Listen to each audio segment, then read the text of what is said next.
Ang sikreto sa buhay, Pilipinas, hindi dun sa maagang gumigising.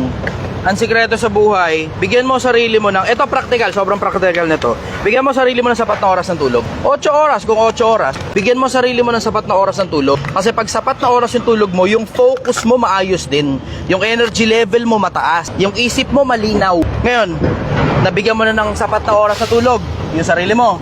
Hindi natin pinag-uusapan dito kung gaano kahaba yung oras ng trabaho. Ang pinag-uusapan natin dito, kung ano ginagawa mo dun sa mga oras na hindi ka nagtatrabaho. 12 oras ka nagtrabaho. Okay, congratulations. Binayaran ka para sa 12 oras sa trabaho. Maigi, maganda.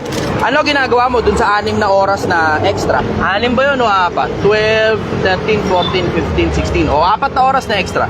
Ano ginagawa mo dun sa 4 na oras na extra? Na baka kaysa nagse-cellphone ka, di ba? Baka kaysa nagne-Netflix ka, baka pwede mag-online selling ka.